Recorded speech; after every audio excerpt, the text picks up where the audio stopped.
and a look at the current state of poetry and a breed of poets who've recently put new life back into the subject. Lynn Armstrong's been talking to some of them about their somewhat different approach.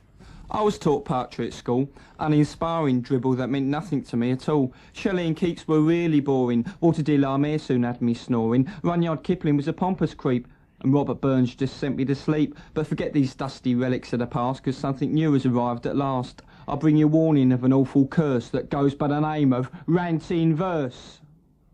Ranting poetry is direct, you can sort of understand what's going on and what they're saying. Also, it's immediate, it's just a matter of getting up there and doing it. You just need a microphone on it, even that.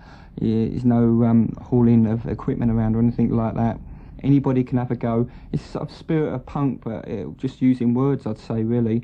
And that's what makes it so makes me so enthusiastic about it.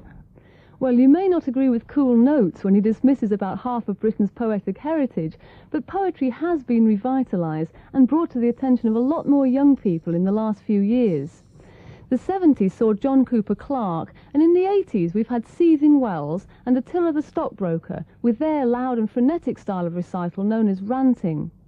And now dozens of poets are emerging whose styles are different, but who share a common idea of what poetry should be about. Joolz, who started out in Bradford, is one of the better-known female poets around at the moment. It is a trend away from the older type of poets, the previous generation of poets really, who dwell almost entirely on relationships, on what goes on in their own heads, on their views on, how they felt, it was a very existential experience to go shopping in the supermarket and things like that, which put them really into an ivory tower of intellectualism, which meant that, like normal people couldn't understand what they were talking about. Well, I couldn't anyway. And used to see terrible reviews in the Sunday papers saying, well, so-and-so's poetry has wonderful classical allusions, and the pun in the third line was absolutely super, and it made it totally inaccessible to the mass of people. And I think what we're trying to do is to bring poetry back as a viable means of communication. So do you see yourself as part of a poetry movement, a new poetry movement? I think in a very loose way, yeah.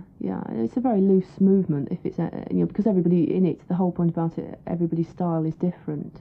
I mean, my style is completely different from that of Little Brother, for instance, whose is different from Seething Wells, etc., etc. But the movement is there in the sense that we do want to move away from what has been going on previously.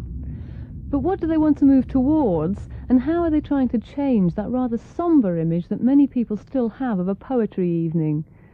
According to ranting poets Little Brother and Benjamin Zephaniah, it's a lot to do with the presentation. It's a lot more entertaining. It's not just poetry, it's not the same old bloke mumbling into his beard and reading off a piece of paper. It's interesting looking people up there saying interesting things. We don't talk about flowers and my love is like a red, red wardrobe or anything like that. It's all about human matters, and it's said in a straightforward style. We just say what's there. We actually look at the audience now. We actually kind of remember the poem, throw the paper away, and look at the audience while we're talking to them. I mean, I realised when I published my first book, I said, yeah, I really wanted to get this message across to all these people. Then I realised that the people I wanted to read just didn't read books. Half of them couldn't read, I mean, I myself, when I first published my first book, I couldn't read. And I had to get someone to kind of spell it out for me. And, the book sales were all right, so. I realised that I had to get out and do it live. And to do it live, I had to do it in the middle of blues parties and at gigs and festivals and marches and things, and bring it to the people, Fanzines dedicated entirely to the new poetry are in regular circulation, with Attila's Turani Thrash leading the way forward. And we've now got poetry as an established part of the nightclub, music and pub cabaret scene. All this is a radical departure from the commonly held view that poetry equals boredom. You get something like perhaps a pub with a concert hall attached, and there'll be 4 different acts on, which you'll pay probably about £1.50, something like that. And you might see a band, a poet, a comedian, and something else like maybe a juggler or a mime or anything that's interesting. Best of all, I like doing a medium-sized rock gig at somewhere like the Marquee. So you get 300 or 400 people crammed in a very sweaty club where they've really only come to see the acts. that's the best place to do poetry, because they're all standing there looking at you with a drink in their hand, and they're not going to wander off to the bar. They're there, you've got their attention immediately. So here's Joolz with a poem she wrote about some friends' experiences of leaving Bradford for the bright lights of London. It's called Paved with Gold. Took me ages to leave home, even though I'd gone on about it for years. Always going on about how naff it was at home, duff nightclubs, no gigs. I was always in trouble, never fitted in. So in the end, I just did a moonlight, flitted, packed my gear and legged it to London. London, eh? The big city, dream town, the Camden Palace, the Batcave, Heaven. Oh, I knew all the clubs. I'd read about them in all them mags. Some of my mates had been to them on trips to town, said they were ace. Said they made our clubs look rubbish.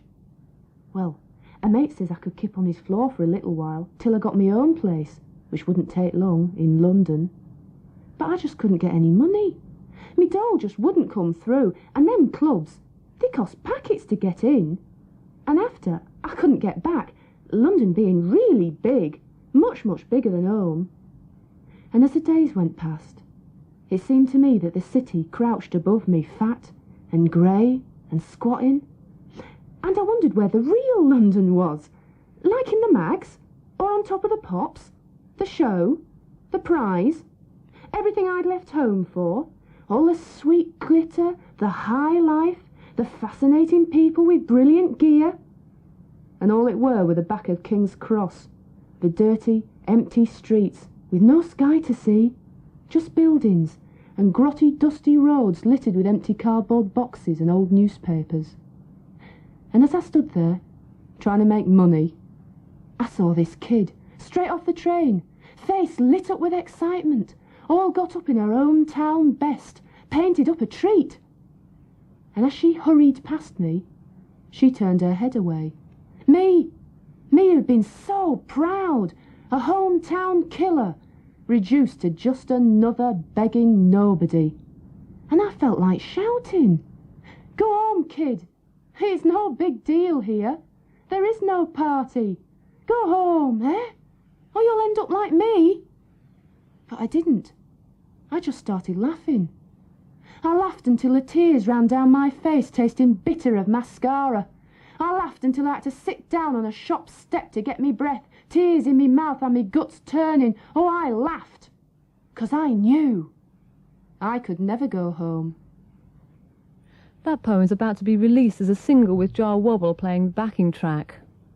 Although she started writing poems when still in school, Joolz has strong feelings about why most people are put off poetry at an early age. I hated poetry in lessons in schools. They taught it so badly and they read it badly and they didn't explain it well and they dissected every last word and none of the emotion came through. I mean, my favourite poet of all time is a guy called Wilfred Owen, who died in the First World War. And his poetry is unbelievably great. Now, when I had it at school, I hated it. And it's only now that I've come back to read it again. Now I can see the value of it. I read poetry sometimes in schools when you get invited to do things like that.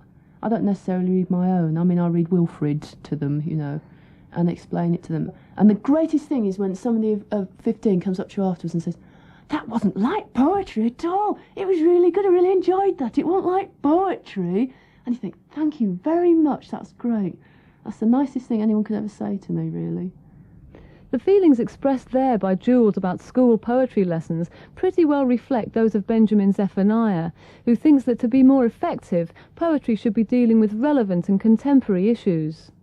Why did he think poetry has such a bad image amongst the young? Because it puts people to sleep. Like, I've just had no interest in poetry. When I was at school and they said to me, you know, you're going to lessons to do poetry, I just used to go to the toilet or home. My book's being given to kids in schools now for them to read and study, and I just don't think it's right at all, you know.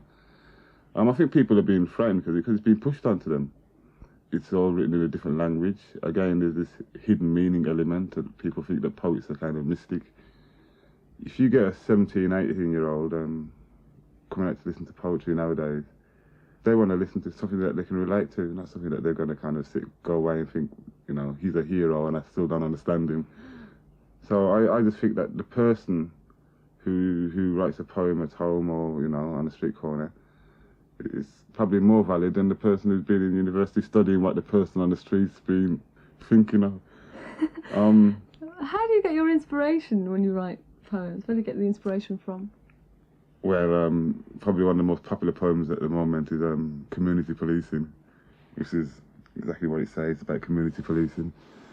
Miss World, which is about what I think about the Miss World competition, and there's another one called Man, Woman Come Together in England. Basically, the Miss World and Man, Woman Come Together in England is like sexual politics.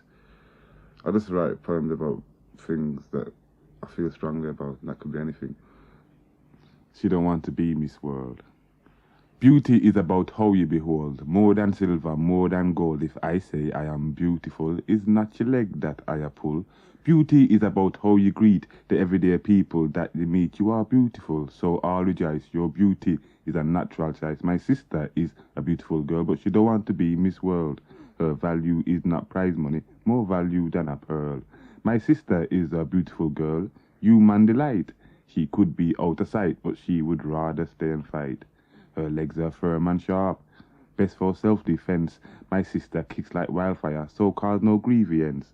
But she won't walk the platform to upsex people lost, and you can't get the number of her height, age or bust. She don't want to go to the market to be viewed like a slave.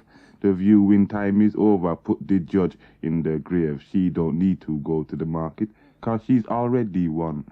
Beauty contest, no contest, she don't need to run. I talk about people in society who judge you by your looks, then give you a number that is written in a book. And lustful eyes from all around come to look at you. They judge your lifetime by a quick interview. My sister is a beautiful girl, but she don't want to be Miss World. Her personality cannot be rewarded by no judge or earl. My sister is a beautiful girl, she needs no contest. And you can't put her with another, judging who's the best. You cannot judge my sister's heart by looking at her breast. That was Benjamin Zephaniah. If you're interested in finding out more about this type of poetry, the Apples and Snakes Poetry Collective have a book out containing what they call the rants, raves, screams, and whispers of 42 different poets. It's just called Apples and Snakes, and it's published by Pluto Press. They also do live poetry gigs in London and around the country, and in fact they'll be at Glastonbury this month, so look out for them.